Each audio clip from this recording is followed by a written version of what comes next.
Welcome to the TikTok podcast.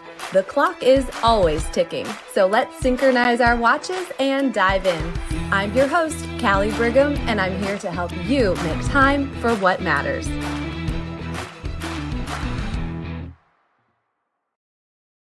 Well, hey friends, welcome back to another episode of our TikTok podcast. This is a special one. This is a Friday feature, which means that I am not solo today. It is a bonus episode. I am here with a precious friend of mine. So much respect for what this woman does, and more importantly, who this woman is. So I can't wait for you to join my conversation today with Molly Casper. And Molly, I'm just going to tell our listeners just a couple things about you. I know much more will unfold as we chat today, but she is a licensed marriage and family therapist, working specifically with couples and adults as individuals as well. I love this part. Maybe this is one of the many reasons we resonate, but you are an Iowa native. I'm a Wisconsin native. Okay. But now we are loving life here in Florida, right? Yes, absolutely. Not leaving. No, you can't pull us away. Especially it's the winter here. And I do love a good Midwest summer.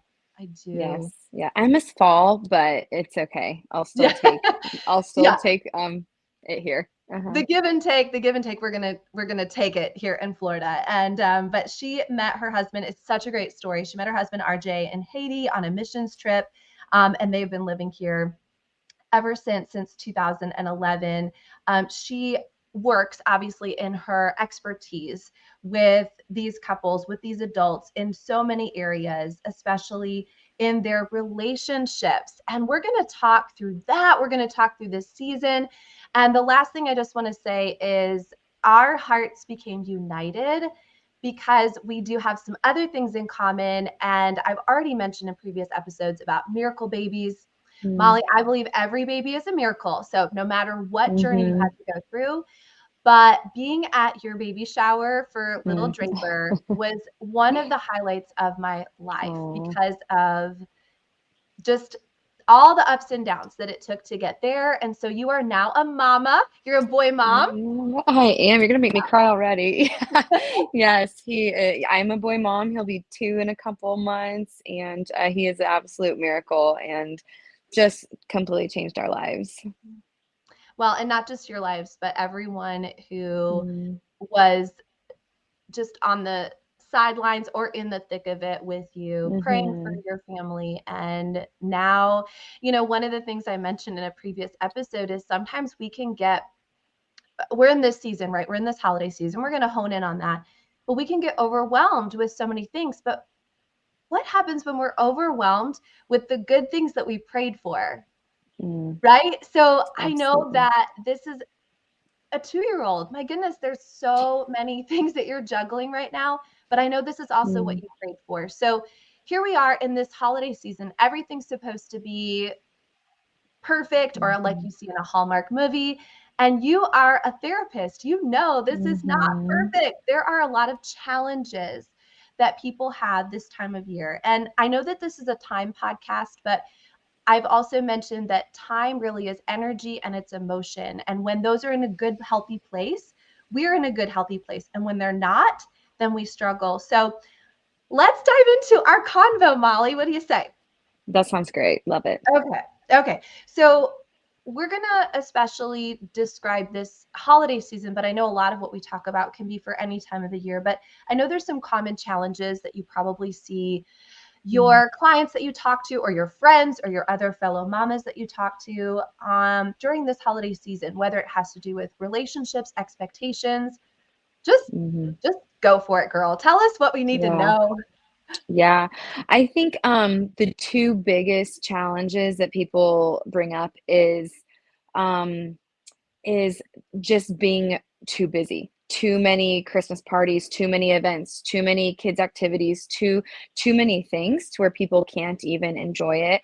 And then I think the other main theme would be would be the family dynamics, going to your in-laws or having everybody over at your house, and it is the relationships. And so I think those two categories, while they are interconnected, those two things are the things people seem to have the hardest time with, and oftentimes they're not producing positive feelings. It's too much, it's too overwhelming, it's not positive, and that detracts from, really what it's about. It's about connection and joy and making memories, and a lot of times it's not happening because of those two things specifically.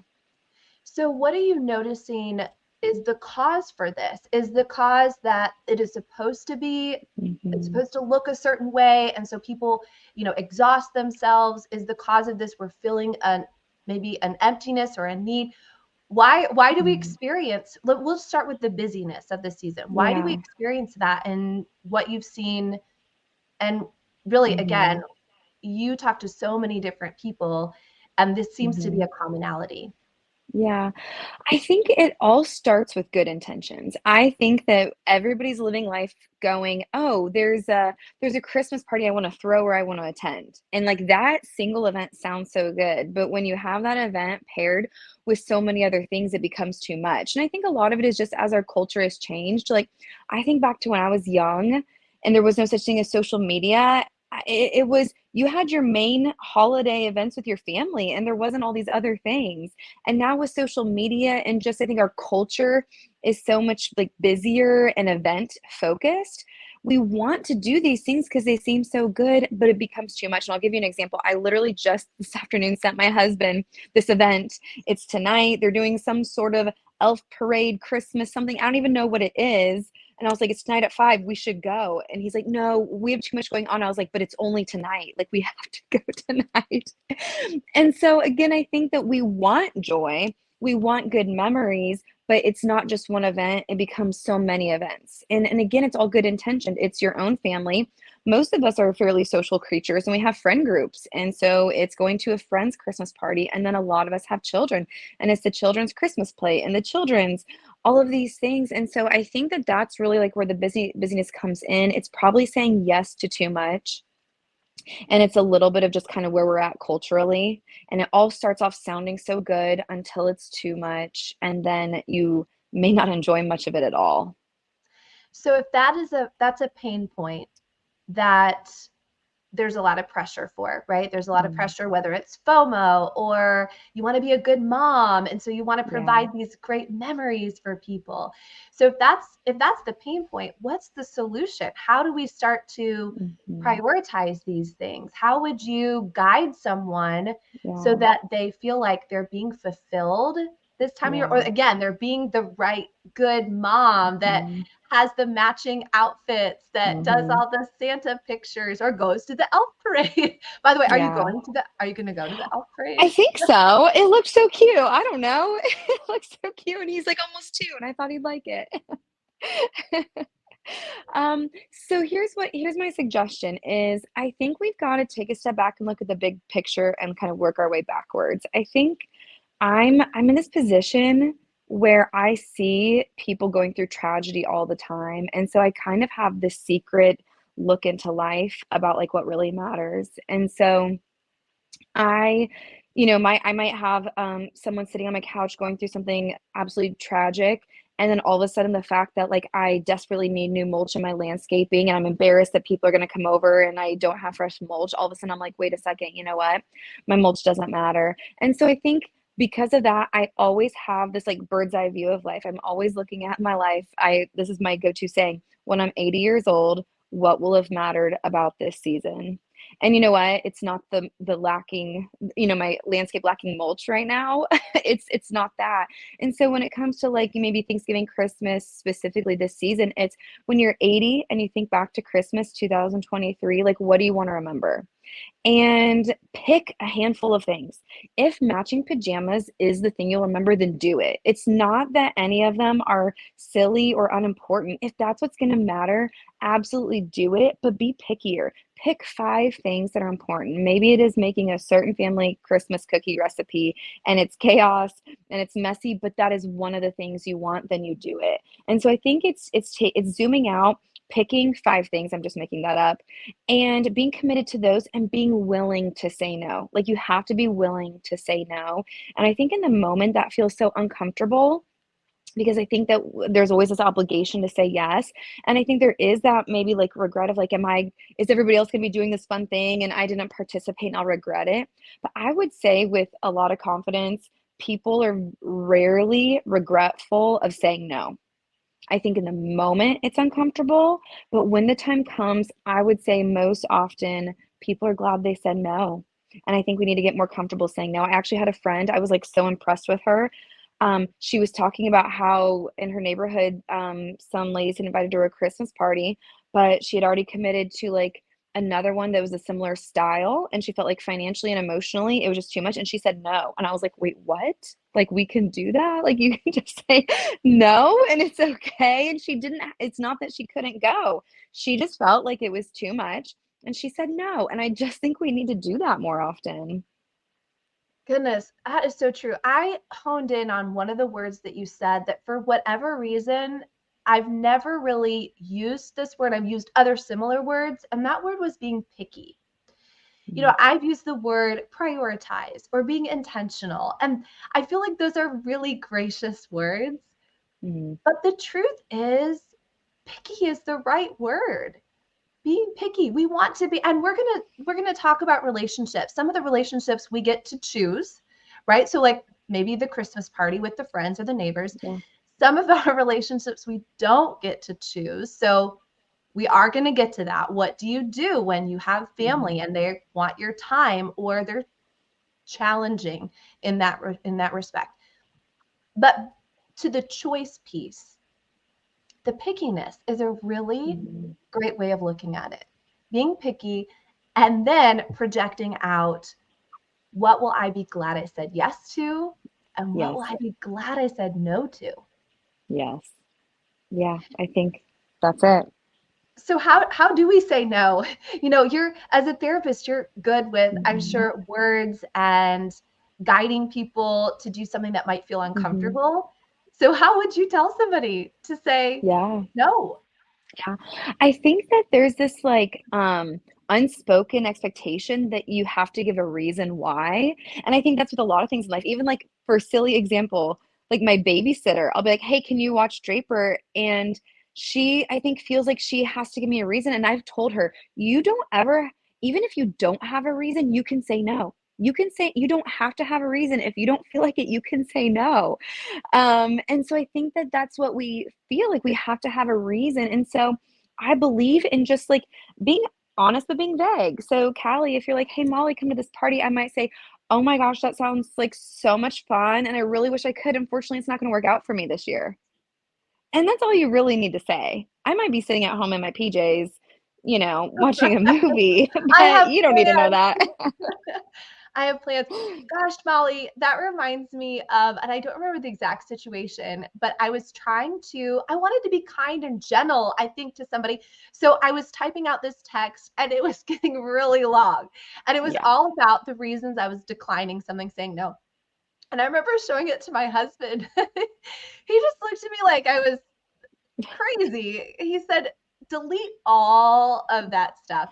They don't need to know. And I think I was even sending it to a guy. Like it was Mm, a reason why I couldn't do something. He's like, I promise you, he doesn't care yes. about Yes. anything. Just either say you can or you can't. So Yes. that's, Yes, that's a great reminder. exactly. Yeah, exactly. I think people do need like permission to not have to give a reason. That like you just saying it doesn't work out is a very, very good reason and nobody has to know the why and that's okay. Okay. Okay. Fair enough. Fair enough. So, one of the reasons that I invited you on to this podcast was and let me just also clarify. I have the world's most perfect and wonderful two sister-in-laws. I have the world's most perfect and Yeah. wonderful two brother-in-laws. I have the best nieces and nephew and great nephew. My husband's perfect and amazing, and so are my kids. Okay. So I Yes. didn't this is not a counseling session of me with my family, Molly. Yes, I hear you. Okay. But on that note, I know that again, one of the toughest times of year is when this relationship whether again it's family or close friends or coworker even, is just, I mean, weighing on you during this holiday season, whether it's out of obligation, whether it is unhealthy and you know that you have to be around them. Let's talk boundaries. Let's talk about how you would work through that with somebody, because I know Mm, that there's, again, this picture of this family sitting around a table and everybody's happy. And the reality is, not mm, all family dynamics are happy. yeah, yeah, it's rarely like that, to be honest. Yeah. I think there's two things that come to mind when you share that. And the first one is gonna sound so simple, but I think everybody needs to pause, and as they go into the season and as they're going into these events, they need to have realistic expectations of who these people are and how things normally go. I think that we all desire the people around us to act a certain way or to be more normal or to be more healthy. Or if I was in this situation, I would do this. So why are they not doing this? And then what happens is these people act unhealthy, they act dysfunctional, they do all these things, and then people get really, really frustrated. They get really, really hurt. Um, and so, if we can go into a situation with more realistic expectations of how these people operate and what they do, it should lessen kind of the sting of that outcome, if that makes any sense. And so, like a lot of times, what I tell people is this: is I don't know if you need like a pep talk with yourself or a pep talk with your spouse or somebody, but go into it and reminding yourself like, okay, this person usually does this and acts like this, and this person, okay, I'm reminding myself of how what normally happens. So when it happens, I can choose how I want to handle it. I can choose how to handle it. And so again, I think that sounds so simple, but it's something not a lot of us do. Um, like Would you say that it's common for people to repeat a cycle, as in every year, I just want my mom, my yeah, dad, my in-laws, my whoever to be this way, and it's just this hopeful feeling, yeah, and then yeah. the cycle repeats itself. Is that Yeah, normal? absolutely. I have this conversation a lot where a client will be telling me about an interaction with some family member, and they'll go, "Well, they did this and this and this and like I can't believe it," or they'll express some sort of dissatisfaction and I go, "Well, why are you surprised? Of course they did. I'm not surprised. Why are you surprised?" And they're like, "Well, I guess I'm not." And I'm like, "Well, to some degree, you had a different expectation. Otherwise, you wouldn't be as upset right now." And I think that it's very subconscious. Like, I don't think people are going into these situations going, I'm expecting my family to be healthy. It's this very subconscious desire for things to be good. And then they're not. And then we're really disappointed and upset.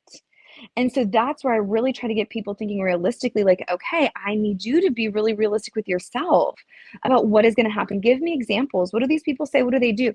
Okay, so it's going to happen. What are you going to do now? Like, how do you know that you're getting yourself into that and have the right attitude about it, or know when to walk away, but don't go into it, with these unrealistic expectations that are subconscious. It's very subconscious. Again, we want good. We just want good, and we subconsciously think that people are going to be good and then they're not. So really, this is about protecting. Protecting. Yeah. I think the first part of our conversation, we are talking about protecting your time and your energy. Now we're sort of diving into protecting your heart, protecting Yeah. the emotions, protecting maybe the Yeah. fragility. Wouldn't you say that this is a fragile time too? It is, and kind of piggybacking off of that, protecting the relationships with these maybe unhealthy relationships. Like in order for it to continue and to be good, you have to have realistic expectations. You have to have boundaries to protect it, because if you don't, then it could implode. And so boundaries, maybe this is a good time to shift to boundaries. Boundaries are there to protect. They're not there to punish. They're not there to like restrain. And so I think in these situations, boundaries are so important. And I think the like one thing people have to understand is I think people get boundaries and rules confused. So they will say, my boundary is with my mother-in-law. You can't do this or talk to me this way. But that's not a boundary, that's a rule. And that's a rule we're placing on other people. And we can't control other people. A boundary is when you do this thing that affects me, when you break maybe a rule that I have, the boundary is what I do in that moment All right. I to, feel like I want to yeah, unpack this one. This is new for me. This is a new thought for me. I think I equated both of those as yeah, equal yeah. And without they're definitely realizing. not, because think about it, like you can put a boundary up, but anybody can blow through that. So it's a little bit pointless. The boundary is what you're doing. So think about, like, as a parent, I might say, if you're not allowed to talk back. Well, I can say that, but they're still going to make their own choice. The boundary is when you talk back, I take your phone away. It's a boundary and a consequence are a lot more synonymous than a boundary and rule. Does that kind of complete the picture? It is a total mind shift for me. Yes. So a boundary is a consequence. When my mother-in-law is disrespectful, I quietly go in the other room and take a deep breath and cuss her out in my head instead of to her face. You know what I mean? Yeah, yeah. And then we also have to be careful of what we say to our husband, who is Mhm. her Mhm. son. He's her mother, or she's Right. his mother. Yeah, right. Yes. So is there a time for rules, or is there a time just for boundaries? I think I think the rules depend on who you're engaging with. I think if I look at my life, there are people where if I express a rule or desire, I know that they will be respectful. I know that they will receive it well, and I know that it will be good for our relationship. There are other people I know if I express something like a rule, it is not taken well. It might cause more conflict. And so it's something you have to kind of know your audience. You have to know who you're engaging with to know what's appropriate. And so, yes, there are times for rules for the people that are going to be respectful. If they're not, then you've got to navigate around that without being so obvious with the rule, but still having a boundary. I tell people all the time, I have boundaries with tons of people in my life, but they don't know it. Okay, so could you give us a couple of examples about what a Hmm. boundary could be? Hmm. In like talking about anything in general, or like the holidays more specific. I would say either one, either one. Most people are going to be Hmm. listening in real time. So we are in Hmm. December, we're in the holidays, Yeah. but I Yeah. want this to lead Yeah. into, just because the calendar page turns, Hmm. the same thing. And we think Hmm. everything's going to, all I need is a fresh new year and then everything's going to Hmm. change and be great. Hmm. How we behave now, Molly, is going to be Hmm. how we behave in Yeah. January, and how they Absolutely. behave towards us, right? So Hmm. it's a microcosm right now, but it really, I think, could create good habits. Hmm. And maybe let's just say that this is the time to create those Hmm. habits, because you're probably around these people more during the Yeah. season than you will be any other time of the year. Mhm. But start off now Mhm. with some boundaries that you can Mhm. then get stronger and better at. Mhm. Yeah, so, I don't know, I think, again, boundaries are, like, what you're willing to do to keep things safe, to keep things healthy. I think that, let's say you ask your family members not to buy your children candy for Christmas, and they do anyway. So you've set a rule and they're breaking the rule. You, in the moment, act gracious and go, thank you. And then when they leave, I think you can throw the candy away, you know? Because again, you can place a rule on people all you want. And maybe you could ask again kindly next year, but then you can throw the candy away. If you're having people over at your house, and you're worried about them staying late, I think ahead of time you say, hey, we'd like to have everybody over from 4 to 7, but at 7 o'clock, um, we need to start getting our family and our little kids ready for bed. And at 7 o'clock, if people are not leaving, I think that you start getting the kids ready for bed and you say, hey, it was really great to have you over. Remember, I asked you, I said till 7, and I'm going to go ahead and get the kids ready. We'll see you later, and I think people are sometimes just to be that assertive. But I think that you have to be willing to. I think that you have to be willing to, again, I think the idea of saying no that we talked about earlier is a boundary. And so maybe when it comes to a family member who around Christmas, when they want to see you a lot more often than you can handle. you say no, and that's a boundary, and you don't have to have a reason, so if they want to go Christmas shopping 5 times or come over and make cookies, you say, I'm sorry, but tonight won't work for me.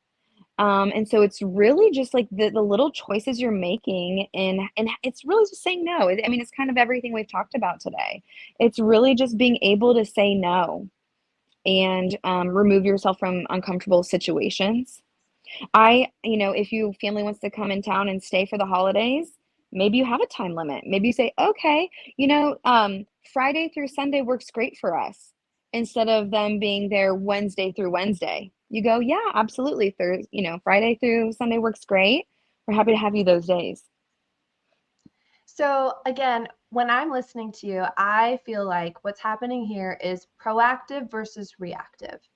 Mm-hmm. Deciding ahead of time. I call it pre-deciding, right? Deciding ahead of Yes. time. And it's really emotional insurance for you, isn't it? It's kind of like, if this Yes. happens, then I do this. But I'm not having to decide the then in the Mm-hmm. moment. Because I think Yes. if we decide the then in the moment, then things get ugly. We say things Mm-hmm. we shouldn't. We start to cry. We feel the hurt.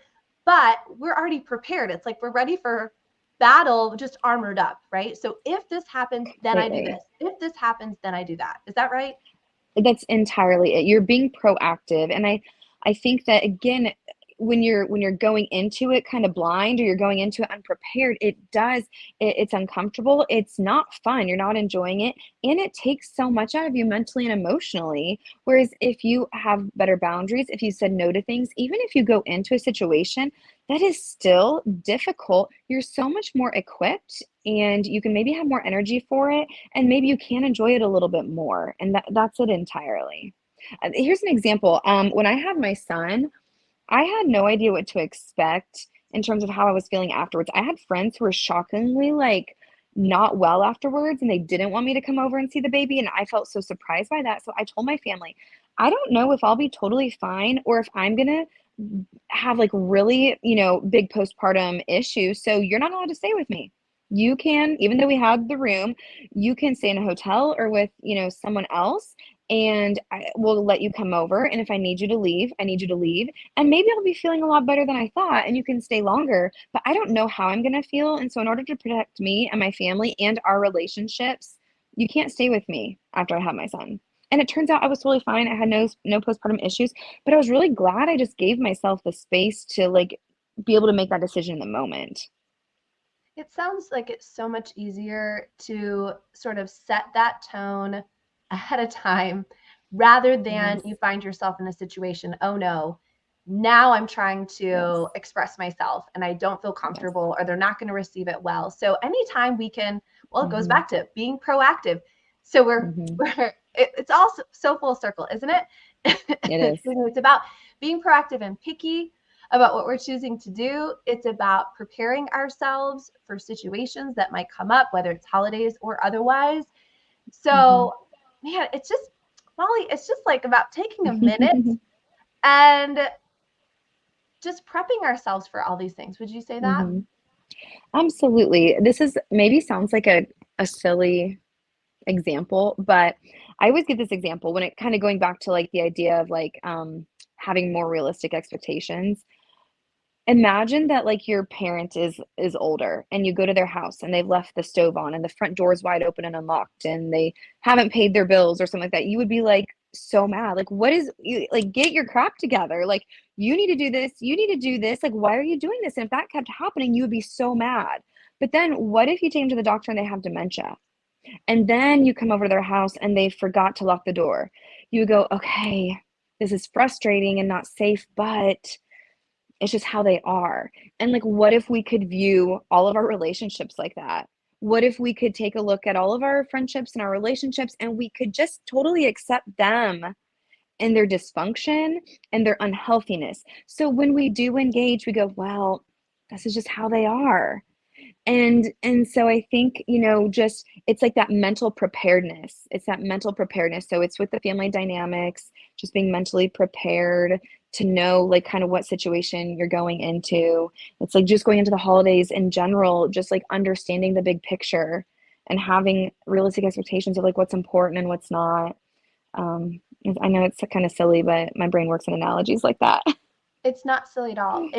The feeling, and I have a feeling, I'm not the only one. When you said that, it actually, like, I physically took a breath and I felt like I felt a release, almost like a grace or a Mm, peace on yeah, myself. So it's really yeah, not about their behavior, it's how I choose to view it, how I choose to be protective of yeah. myself. And that, like, literally, and you weren't even using a specific example. But when you did Yeah. that, I felt my whole body just relax. Yeah, and that's really what it's about because we can't change other people. We can't control other people. So like how do I live my life kind of being as happy is too fluffy and like meaningless of a word, but like how do I live my life being kind of content no matter like what other people are doing around me and kind of no matter their dysfunction, how do I still kind of maintain my happiness and just I don't know, again those like realistic expectations of like people are dysfunctional and unhealthy and how do you just accept that and go, okay, you know, this family dinner is going to be maybe a little bit painful and uncomfortable. Guess what? It's a few hours and then life is going to go on and it's just okay. It's just okay. And sometimes okay is okay enough, isn't it? It is. It is. This is, you know, maybe one other thing to share. Our brains have a way of romanticizing the past. So I don't know if you've ever experienced something and it didn't feel all that special and grand, but then when you look back on it, you have all these warm, fuzzy feelings. And so I've been in seasons. So this sticks out to me in particular. There was this one Christmas where I just had a miscarriage and my doctor basically was like, you're never going to like have your own children. You need to adopt, you need to do something else. And it was so dark. It was my fourth miscarriage at that point. I miscarried like a week before Christmas, and the plan was to go back to Iowa. And it was so dark and so sad, and I canceled my plane ticket and then kind of regretted it. So I ended up driving to Iowa. And I remember just feeling like this sucks. I feel like an outsider. I think my sister might have been pregnant at the time too and just being like, this is horrible. Why did I do this? But you know what? That was like maybe 3 years ago. I don't even like, I now look at pictures and we played games and we laughed. And my little nephew was, you know, really cute and at that stage where he was just kind of into it. And I look back at that Christmas and I have good memories. Like I look back at it with good memories. And I don't really remember. Maybe I was in my bedroom crying. I don't even remember the sadness. I remember the goodness. And so sometimes when I'm in a season, whether it's a holiday season or just another moment, and it doesn't feel that great, I kind of just remind myself that in a weird way, this will be a good memory one day. And so it somehow makes it a little bit easier. It almost makes it a little bit more enjoyable knowing that this will be a nostalgic moment one day. And right now it doesn't feel that special, but one day it will. And so it somehow gives me a little bit more peace about it. Yeah, and I think it takes the pressure off of it too. And it Yeah. allows you to just be where you are right now and know that looking back, there are so many things that we either learn we had to go through, they made us stronger, they made us better, and we can honor them. We can honor, and Hmm. maybe that's what it is too, honoring that time that you chose to spend Hmm. with family, Hmm. even though it was a difficult one. Hmm. Mhm. Absolutely. Gosh, Molly, I mean, we could talk about so many more things. You just have to come back, okay? Because we could talk I'll come about back anytime. work-life balance. We can talk about Yeah, intentions going forward. So will you just agree to come back? absolutely. I would love to. I think it'd be so fun. Okay, okay. So since we have to wrap it up, which makes me sad because I've so been looking forward to this and it was just as great as I knew it was going to be, even better. It is the holiday season, so I have a gift for you, Molly. It's not a Okay. well, it's not a real gift. It's a pretend gift. And it is a bonus Hmm. hour that you can do whatever you want to. It does not come out of your 24 hours. Mm. There's Hmm. nothing, you can be as selfish as you want. You can be as selfless as you want. There's no right Mm. or wrong answer. Girlfriend, what would you do Hmm. an extra hour? I think I would take my book and go to the beach. And I think that I would walk a little on the beach. I think I would sit and read my book. And I think I would just be outside and enjoying the peace and quiet and nature and my book and the warmth of the sun. I think that's what I would do. Well, I just decided I made just my own decision here because I'm in charge that I'm going to gift myself that hour or two, and I won't talk to you. I'll just kind of be like a Perfect. couple beach chairs down. I love it. I love Okay. it. We'll like high five as we walk by each other. I mean, I'll leave you alone. I'll leave you alone. We'll have the alone time, but I think I'm going to do that too. I like it. I like it. You're invited. Okay, great. And we can do it in December because we're Florida girls now. So, Perfect. so Yes, sorry exactly. to all of our friends listening up north. Molly, but speaking of gifts, thank you for giving us this gift of permission, this gift that we can be picky, this gift that we can be proactive, this gift that we can have great memories, even if they don't look like somebody else's, that we can go forward in this season, not just making it through. I know you mentioned that to me earlier. It's not just about making it through, right? Yeah. And I think that's the goal of everything we talked about today is the goal is to enjoy this season and not to get through it. And that's what I was telling you earlier. So many people I talked to are like, oh, we got to get through the holidays and check off all the boxes and do all the things and just get through it. And I'm like, wait, what? Why are we not like enjoying it? Why are we not enjoying all the little things and big things? And so I think the goal is to do all the things we talked about today so it's enjoyable. It's not a burden. That's right. And that's what we're going to do. And it's not about being perfect in all the things that Molly shared. These are things are going to take practice, right, Molly? It's not going to be like, oh, next time I'm with my so-and-so, I'm going to have perfect boundaries. And it's going to take practice, but it's going to be worth it. It is. And it's uncomfortable. So you're going to do it and it's going to be uncomfortable and it may not even go well, but you do it until it is more of second nature, more comfortable. And you start to see the fruit of it. Once you start to see the fruit of it, you're like, oh, this feels great. I'm glad to say no, or I'm glad to walk into this family gathering and pretend that everybody has dementia and and it just is what it is. That feels very freeing. It reminds me of whenever you're nervous, you're supposed to imagine like the audience in their underwear or something. Now we're just going to imagine everybody has a dementia or mental disorder, and yeah, it's all good. Exactly. I'm not joking. It's a really good way to deal with the people around you. Man, I tell you what, you never know where these conversations are going to go. That is the perfect way to end it because, we all have a little bit of interesting sides to us too, and that's what makes us special. So, and you are special, Molly. Thank you for giving us your time, your expertise, and I can't wait. Maybe we'll check back in next December. We'll see how everybody's doing, and see the growth that had come from that.